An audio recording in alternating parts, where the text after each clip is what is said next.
Olá, meu amigo, minha amiga, seja muito bem-vindo a mais um editorial do nosso canal.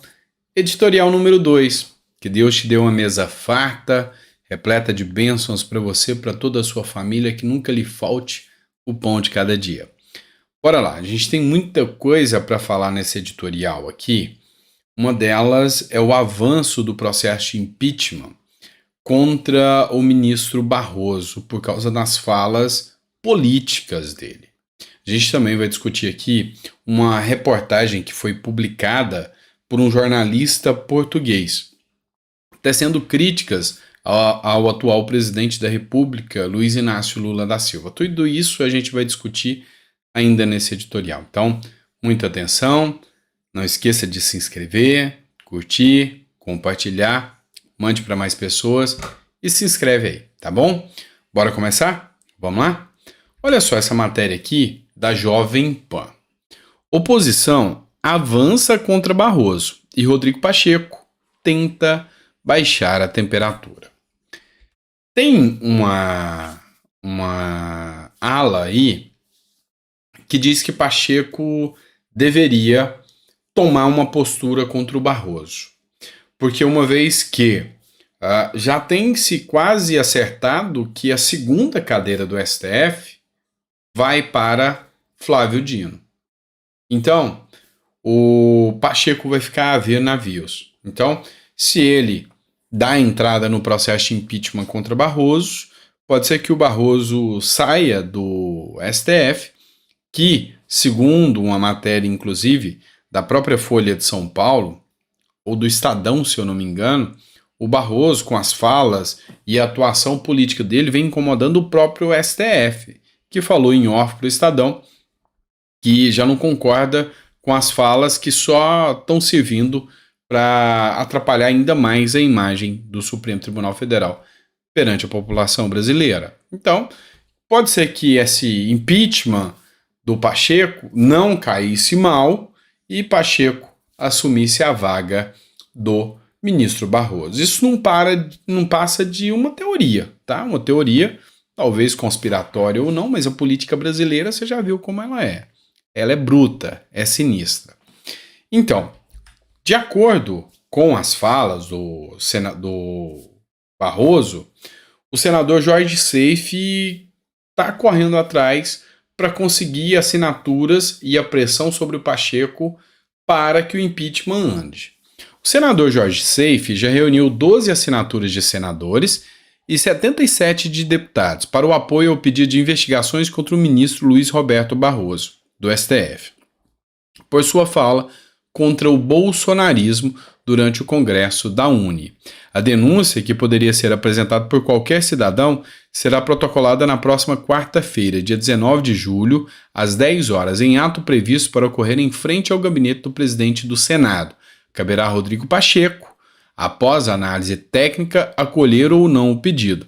Em caso positivo, Pacheco terá de ler a denúncia no expediente da sessão seguinte do plenário do Senado e criar uma comissão especial para emitir um parecer posterior a ser aprovado por maioria simples. Enfim, acreditar que Pacheco vai abrir um processo de impeachment contra um ministro do STF é única e exclusivamente só, se a gente tiver a certeza que ele vai ser conduzido ao STF, conforme aí a grande mídia vem anunciando. Mas que eu acho pouco provável que tenha andamento nesse sentido, eu acho. Não acredito muito não, tá bom? Vamos lá. Segunda matéria. O Guilherme Boulos publicou nas suas redes sociais um meme em que, numa corrida de bicicleta, cada membro dessa corrida tem um nome. Bolsonaro, Moro, Dallagnol, Carla Zambelli, Nicolas Ferreira, enfim, são todos de direita. E um deles desequilibra e todos começam a cair. E ele escreve: já é hora de toda a direita cair. Pois é grave, mas há grande chance de acontecer. E a próxima da fila, muita gente aposta que seja a Carla Zambelli. Matéria do O Antagonista. O STF marca para agosto o julgamento de Zambelli por perseguição armada.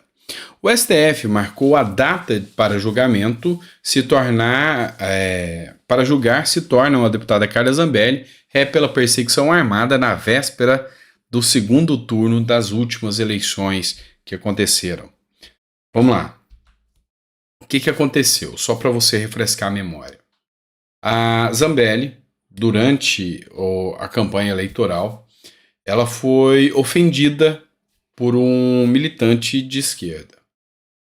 Entretanto, ela perdeu a estribeira, pegou uma arma, depois de ter tropeçado, e saiu andando armada atrás desse militante que gritou, pelo amor de Deus, não me mata, não faz isso comigo.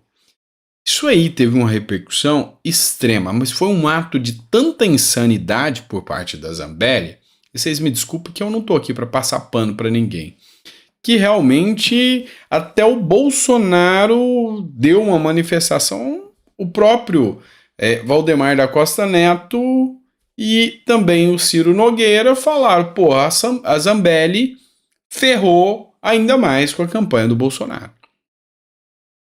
E realmente foi uma coisa assim, grotesca. Só que agora, isso aí pode ser o estopim para mais uma ação na busca de tornar a Zambelli inelegível. Também corre contra a Zambelli uma outra ação que fala em abuso eleitoral durante o período de campanha, que também pode tornar a Zambelli inelegível. O fato é o seguinte, eu não estou aqui para passar pano para ninguém. Se há erros e equívocos, deve ser apurado. Mas o que me incomoda é que, coincidentemente, esses erros só acontecem naqueles que são oposição ao governo Lula. Só assim. Se a gente fizer uma análise, o ministro da telecomunicação do Lula, ele usou verba para asfaltar a sua própria fazenda.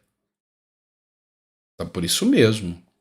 Uma outra ministra foi acusada de estar envolvida com milícia. Foi acusada de ter usado verba eleitoral com gráficas fantasmas. Tem investigação? Não. Tem processo no STF? Não.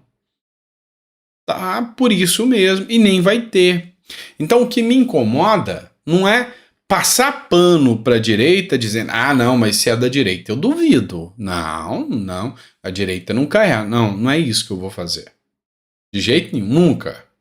Mas me incomoda não existir um trâmite razoável para todos em forma igual, tá? Então, para todos de forma igual. E muito menos ficar criando narrativa. A exemplo, e eu vou ser claro para vocês, se constatado que realmente houve crime, houve desvio de verbas durante o caso da Zambelli, ok, fica inelegível. Mas inventar narrativa igual o caso do Dallagnol. Mas pode ser que ele fosse condenado. Não dá.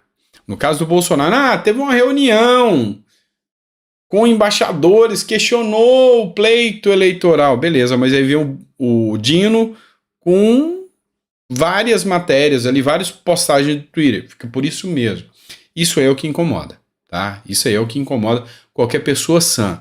E mesmo quem é de esquerda e que tem um pingo de consciência, deveria ficar incomodado com isso, porque realmente é uma aberração contra o Estado Democrático de Direito.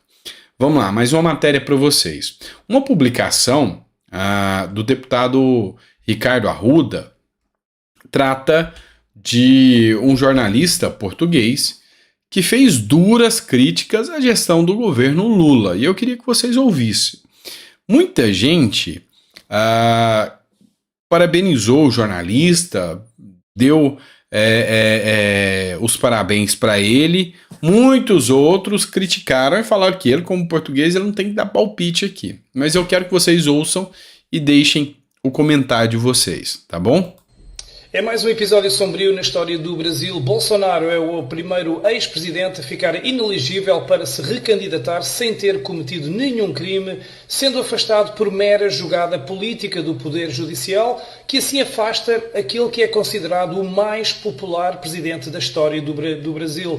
É o primeiro presidente inelegível sem praticar corrupção, quando, por exemplo, o atual presidente Lula foi condenado em várias instâncias. Isso não o impediu de estar agora na presidência. 2 pesos, 2 medidas. Agora, Jair, o mito, o capitão do povo, o presidente mais amado de sempre do Brasil, fica de fora das eleições até 2030, numa altura em que não há palavras para descrever o abismo em que o Brasil mergulhou. Censura. Jornalistas sem voz, silenciados à força, com redes sociais deitadas abaixo, contas bancárias bloqueadas, passaportes cancelados. Televisões emblemáticas e carismáticas como a Jovem Pan são mandadas fechar pelo Ministério Público. Presos políticos e detidos sem os devidos processos legais, pessoas inocentes a usar tornozeleira eletrónica, deputados federais condenados a penas de prisão por apenas exprimirem a sua opinião, deputados com mandados cassados por, imagine-se, possíveis fraudes no futuro. Isto é real, aliás, é surreal e está a acontecer no Brasil. Um Brasil que recebe ditadores sanguinários que visitam o país agora, em pleno 2023, com honras de chefes de Estado. Juízes do Supremo que assumem luta pessoal contra a direita, contra o bolsonarismo, assumem que tudo fizeram para deitar abaixo o anterior presidente. Os juízes sem qualquer imparcialidade. E um presidente da República no Brasil atual que jurou vingança, que se orgulha em ser comunista e que está empenhado em destruir a família, dividir a sociedade, causar o caos e eliminar opositores um por um. Esta é, resumidamente, toda a genética autoritária da nefasta esquerda, encarnada num homem, Lula da Silva, que roubou o Brasil como ninguém e vai agora destruir e desmatar e arruinar o que resta do país, com a cumplicidade ainda por cima de vários conservadores liberais que se acovardaram e que tornaram este pesadelo possível. Pois é português, mas está tendo muita noção do que acontece aqui no Brasil, mas até porque é muito brasileiro por aí. Deixa nos seus comentários aí o que você acha dessa manifestação desse jornalista português aqui, tá bom, pessoal? Pessoal, obrigado por tudo. Vamos encerrando o vídeo aqui para não ficar extenso. Muito obrigado. A gente volta às 4 horas com mais um editorial, acompanhando tudo que está acontecendo no nosso Brasil, tá? Então fica ligadinho que a gente volta daqui a pouco. Muito obrigado.